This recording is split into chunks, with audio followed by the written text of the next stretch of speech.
Well, welcome to Coffee with Job on Monday morning. Here I am with my coffee, my plants, which we are really getting into, by the way. I put a photograph of, with so much colour around here, it's wonderful. You know, the thought was going through my mind that how can you believe in a utilitarian God? You know, we've got a God who's so creative and gives us so much colour. Anyway, we're looking through this book of Job at a time of pandemic. It's a massively long poem, over 40 chapters. We are now on to chapter 11, and for those of you who don't know, you're here for the first time, you can catch up with the other ones. But Job has experienced tremendous loss. He's a godly man, and he's wondering why he's lost his family, his wealth, his health. And as he struggles with these deep questions of suffering, his friends come to offer comfort. And the phrase, the comfort of Job's friends, is famous for a very good reason. They didn't offer much comfort. But here we have Zophar, the Namathite. Chapter 11, verse 1. Are all these words to go unanswered? Is this talker to be vindicated? Will your idle talk reduce others to silence? Will no one rebuke you when you mock? You say to God, my beliefs are flawless and I'm pure in your sight. Oh, how I wish that God would speak, that he would open his lips against you and disclose to you the secrets of wisdom. For true wisdom has two sides. Know this, God has even forgotten some of your sin. Now, Zophar is the youngest. He's also the strongest. Very often you find that. He accuses Job of being a heretic and a blasphemer and a mocker. And he gives us three strophes, if you like. The first one, God, shut up, Job. God is wise. You need to repent. And he asked three questions that I think are questions all of us need to ask. And this one this morning is just, can you hear God? Isn't that a wonderful thing to ask for? Let God speak. If only God could speak. How would we know? How do we know what God says? Well, the last thing Zophar expects is God to speak. Zophar is going to speak on God's behalf. Whereas Eliphaz says that Job is being punished for some slight sin, Bildad says he's being punished for some great sin, Zophar argues he's being punished for some secret sin, and Zophar is in on the secret.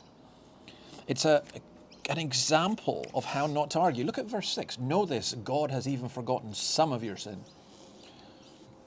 It's harsh. Calvin says this, some comforters have no more songs but one, and have no regard at all to whom they sing it. It's a bloodless retreat into theology. It's rude and insensitive.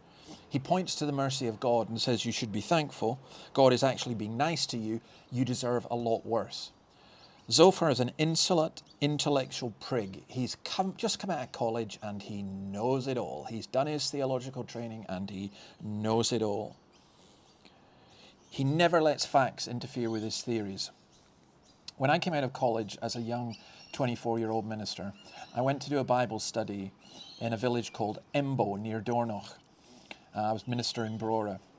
And as I did this Bible study, the woman whose house it was asked about suffering. And I gave her a brilliant answer. I mean, just brilliant. I mean, C.S. Lewis would have been proud of me. At least that's what I thought.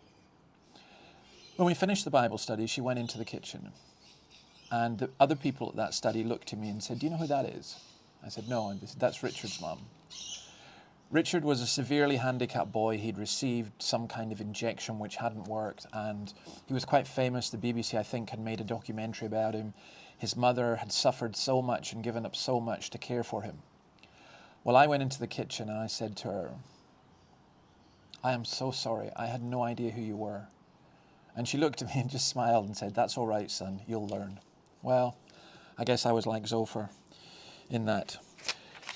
Zophar also bears false witness. Job hadn't said that his beliefs or his doctrine was faultless. What's also interesting here is Zophar also just knows that if God had spoken, he would say the same as Zophar. I wonder what kind of arrogance we have. Sometimes we need to come humbly to the word, not knowing. Perhaps we need to bring all our prejudice and preconceptions. Maybe some of you are saying God would never speak, but he does. Maybe some think if God speaks, he'll only speak what I say. You know, it's like Bob Dylan's song, With God on Our Side. Isn't it incredible how so often God's opinion conforms to ours?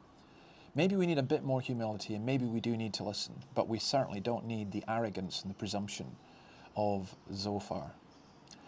Join us again tomorrow. We'll see what the second question is.